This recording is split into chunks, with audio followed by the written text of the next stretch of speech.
হিন্দুই গোমাংস গৰু নিধন কৰি পেলাই কাটি বিদেশলৈকে ৰপ্তানি কৰিব পাৰে। ইয়াতে গৰুৰ মাংসটো যিসকলে গৰু মাংস খায় তেওঁলোকৰ খোৱাৰ অধিকাৰটোত হস্তক্ষেপ কৰে। এই ৰপ্তানি কৰা যিবিলাক কোম্পানী আছে সেই কোম্পানীবিলাকৰ মালিক কিন্তু চব হিন্দু। এতিয়া কি ক'ম, মইতো ক'ব লাগিব হিমন্ত বিশ্ব শৰ্মাৰ পাগলেই পাগলামি আৰম্ভ হৈছে। এতিয়া গো সুৰক্ষা আইন এখন তৈয়াৰ কৰিলে সেই আইনৰ আমি বিৰোধিতা কৰিছিলোঁ, কাৰণ তাৰ জৰিয়তে গো সুৰক্ষা আইনৰ জৰিয়তে যিটো ব্যৱস্থা কৰিম বুলি কৈছিলে সেইটো কৰা হ'লে স্বাভাৱিকতে আমাৰ কৃষক বহুত ক্ষতিগ্ৰস্ত হ'লহেঁতেন। আমাৰ উজনি অসমত লখিমপুৰ জিলা মূলতঃ লখিমপুৰ জিলা ধেমাজি জিলাত অজস্ৰ গৰু আছে। আমাৰ অসমীয়া মানুহে গৰু পোহে, মুছলমান মানুহে গৰু কম পোহে। এই গোধন যদি বিক্ৰী কৰিব নোৱাৰে, দমৰা হ'লে বিক্ৰী কৰিব নোৱাৰে, এই ধৰণৰ বিভিন্ন প্ৰভিজন ৰাখিছিলে। কিন্তু মানুহৰ প্ৰতিক্ৰিয়া চাই পেলাই আইনখন কঠোৰভাৱে প্ৰয়োগ কৰাৰ ক্ষেত্ৰত হিমন্ত বিশ্ব শৰ্মাই আগ নাবাঢ়িলে। এতিয়া পাগলামিটো আৰম্ভ কৰিছে, তাতে আকৌ এটা এমেণ্ডমেণ্ট আনি পেলাই এতিয়া হোটেল ৰেষ্টুৰেণ্ট বা সামাজিক অনুষ্ঠানত গো মাংস ভক্ষণ কৰিব নোৱাৰিব বুলি তেওঁলোকে এমেণ্ডমেণ্ট আনিব। কেবিনেটৰ এটা সিদ্ধান্ত হৈছে, বা এছেম্বলিত আহিলে আমি নিশ্চয় ইয়াত তীব্ৰ বিৰোধিতা কৰিম। কাৰণ এইকাৰণে বিৰোধিতা কৰিম, আমাৰ দেশ এখন গণতান্ত্ৰিক ধৰ্মনিৰপেক্ষ দেশ, আমাৰ এখন সংবিধান আছে। সংবিধানত মানুহে কি খাব কি নাখাব তাৰ অধিকাৰ দিয়া আছে। খাদ্য অভ্যাসৰ ওপৰত সাধাৰণতে হস্তক্ষেপ কৰা নাযায়। ধৰ্মীয় বা সাংস্কৃতিকভাৱে মানুহে খাদ্য গ্ৰহণ কৰে। আমাৰ অসমকে ধৰি উত্তৰ পূৰ্বাঞ্চলতো কেইবাখনো ৰাজ্য আমাৰ খ্ৰীষ্টান ৰাজ্য আছে, তাতো গো মাংস মানুহে ভক্ষণ কৰে, অপেনলি ভক্ষণ কৰে। চব কথা বতৰাটো তেনেকৈ আৰু আইন কৰি পেলাই বা কথাটো ৰাজনৈতিকভাৱে কৈ দিলেই সমাধান নহয়। আৰু এইটোৰ ফলত এতিয়া যেতিয়া গো মাংস হোটেলে ৰেষ্টুৰেণ্টে বিক্ৰী কৰিব নোৱাৰিব, এতিয়া গৰু বিক্ৰীটো কমি যাব। গৰুৰ দামটো কমিলেতো খেতিয়ক ক্ষতিগ্ৰস্ত হ'ব।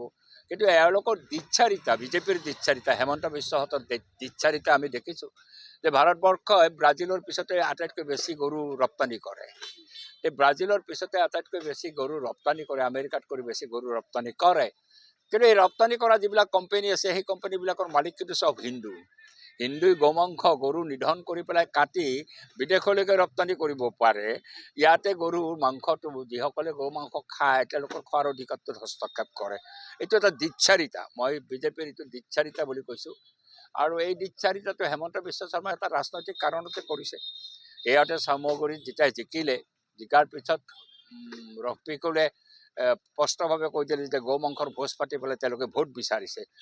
গৌ মাংসৰ ভোজ পতাত মই আপত্তি কৰিব লগা একো নাই, কিন্তু ভোটত গৌ মাংসৰ ভোজ পতাটো মই তাৰ বিৰোধী। গৌ মাংস খুৱাই পেলাই মানুহক ভোজ খুৱাই পেলাই ভোট বিচৰা এই কাণ্ডটো যেতিয়া উন্মোচিত হ'ল, এই কাণ্ডটোক তেওঁলোকে সজোৰে অস্বীকাৰ কৰিব নোৱাৰিলে। নাই আমি কৰা নাই বুলি কায়দা কৰি এৰাই গৈছে, কিন্তু সজোৰে উচ্চাৰিত কৰিব নোৱাৰিলে। যদি সজোৰে কৰিব পাৰিলে তেন্তে ৰফিকুল হুছেইনৰ ওপৰত তেওঁলোকে কেছ কৰিব লাগিছিল। তুমি কেলৈ কৈছা বিজেপিয়ে গৌ মাংস খুৱাই ভোট বিচাৰিছে বুলি? কেছটো কৰা নাই বা বলিষ্ঠভাৱে কোৱাও নাই। কথাটো তাৰমানে সঁচা, আমিও যিমানখিনি খবৰ পাইছোঁ কথাটো সঁচা। এই সঁচাটোক ঢাকাৰ কাৰণে এতিয়া খাৱাই বন্ধ কৰি দিলোঁ। এই ধৰণৰ এটা পাগলামী সিদ্ধান্ত, মই পাগলামী সিদ্ধান্ত বুলি কৈছোঁ। আৰু এনেকুৱা সিদ্ধান্ত আমি কোনো পধ্যেতো সমৰ্থন নকৰোঁ, আমি ইয়াত তীব্ৰ বিৰোধিতা কৰোঁ। আৰু নীতিগতভাৱে মানুহে কি খাব কি নাখাব ইয়াক হস্তক্ষেপ কৰা উচিত নহয়। আৰু চৰকাৰ এখন পাকঘৰলৈ যোৱা উচিত নহয়। পাকঘৰলৈ যাব নালাগে। পাকঘৰত কোনে কি ৰান্ধিছে, আমি উত্তৰ প্ৰদেশত তেনেকুৱা ঘটনা দেখিছোঁ। পাকঘৰলৈকে গৈ মাংসৰ গন্ধ পোৱাৰ পিছতে গৌ মাংস বুলি কৈ ধৰি আনি মাৰিয়ে পেলালে। শেষত যেতিয়া ফৰেঞ্চিক লেবৰেটৰীত গ'ল, সেইটো গৌ মাংস নাছিল, ছাগলীৰ মাংস আছিল। এই মানুহজনৰ প্ৰাণটো ঘূৰাই দিব পাৰিলে নেকি বিজেপিৰ গুণ্ডাসকলে? নোৱাৰিলে। তো এই ধৰণৰ ঘটনা ঘটিব নালাগে এখন গণতান্ত্ৰিক ধৰ্মনিৰপেক্ষ দেশত। 21 শতিকাত আকৌ এই ধৰণে খাদ্যক লৈ পেলাই এটা উত্তেজনা সৃষ্টি কৰাটো পাগলামিৰ বাহিৰে একো নহয়। পঞ্চায়ত নিৰ্বাচন বা 2026 ইলেকশ্যনলৈকে বিৰোধী শিবিৰ কেনেধৰণে? না, আমিতো বিৰোধী শিবিৰৰ সপক্ষে। আমাৰ ভাৰতৰ কমিউনিষ্ট পাৰ্টি, মাৰ্ক্সবাদী পাৰ্টিৰ স্বাভাৱিকতে আমি সপক্ষে। কংগ্ৰেছেহে ওলাই গৈছে। আজি আমাৰ গোটেইকেইটা আন কেইটা দল আমি বহিছোঁ, আজি বহি আছে। আমি ইয়াতে মিটিঙত থকাৰ কাৰণে সুপ্ৰকাশ তালুকদাৰ মই থাকিব পৰা নাই, আমাৰ পাৰ্টি আছে তাতে। আমি আকৌ বহিছোঁ, আমি চেষ্টা কৰিছোঁ। কংগ্ৰেছেও এতিয়া এটা ইংগিত দিছে বা স্পষ্টভাৱে কৈছে তেওঁলোকে বিৰোধী ঐক্যৰ সপক্ষে। যদি সপক্ষে চিনচিয়াৰলি থাকে, মই মোৰ বক্তব্যটো কৈছোঁ, কাৰণ বৃহত্তম দলেহে ছেক্ৰিফাইচ কৰিব লাগিব। যদি ছেক্ৰিফাইচ কৰাৰ কাৰণে ৰাজি আছে, ছিটবিলাক কিছু এৰা ধৰা কৰি পেলাই যদি সকলোৱে লগ লাগি খেলা যায়, এই চেষ্টাটো আমি চলাই যাওঁ।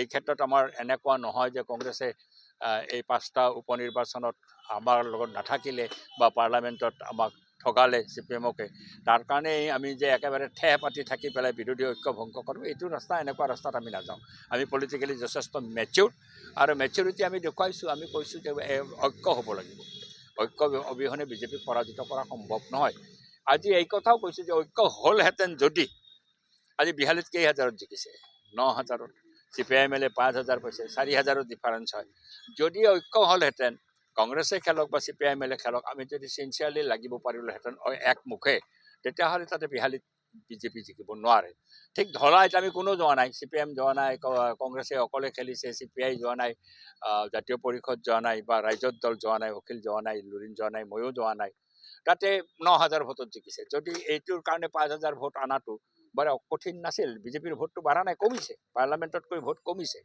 তে পাৰ্লামেণ্টত কৰি যেতিয়া ভোট কমিছে বঙাইগাঁৱতো কমিছে বঙাইগাঁৱত যদি আমি সকলো নেতা নামি পেলাই কেম্পেইন কৰিব পাৰিলোহেঁতেন বঙাইগাঁৱতো এজিপিৰ অৱস্থা বেয়া হ'লহেঁতেন এই 5টা উপনিৰ্বাচনতে আমি এটা ইংগিত দেখা গৈছে যে জনসাধাৰণ বিজেপিৰ বিৰুদ্ধে ক্ৰমাগতভাৱে কিন্তু আগবাঢ়ি আহিছে বিজেপিৰ ডিফাৰেঞ্চ বাঢ়া নাই কমিছে 26ৰ উৎখাত হ'ব নেকি বিজেপি আমি যদি ঐক্য গঢ়ি তুলিব পাৰোঁ নিশ্চিত উৎখাত হ'ব কাৰণ ভোটত ব্যৱধানটো নাই মানুহেতো বিজেপিক বেয়া পাইছে আৰু মানুহে কেতিয়াবা হতাশ হৈ পেলাই যেতিয়া আমাৰ মাজতে বিৰোধ হয় হতাশ হৈ পেলাই যা চালা তহঁতে কাজিয়া কৰি আছ আমি দি দিলোঁ তেনেকৈ কিছু ভোট থাকে আৰু সাধাৰণ মানুহে ঐক্যটো বিচাৰে আৰু ঐক্যটো গঢ়ি উঠিলে বিজেপিৰ বেয়াকৈ পৰাজয় হ'ব অসমত ঝাৰখণ্ডৰ দৰে অৱস্থা হ'ব তাতে হিমন্ত বিশ্ব শৰ্মাইতো বহুত চেষ্টা কৰিছিল হিমন্ত বিশ্ব শৰ্মাই চেষ্টা কৰিতো ঝাৰখণ্ডত একোৱেই নহ'ল বৰঞ্চ বিজেপিৰ চিট কমিলে এতিয়া মহাৰাষ্ট্ৰৰ কথাটো পৰিস্থিতি মই নাজানো ইমান কি হ'ল কি নহ'ল ঘৰত আনন্দ আৰু সম্পৰ্কৰ চমক বজাই ৰাখিবলৈ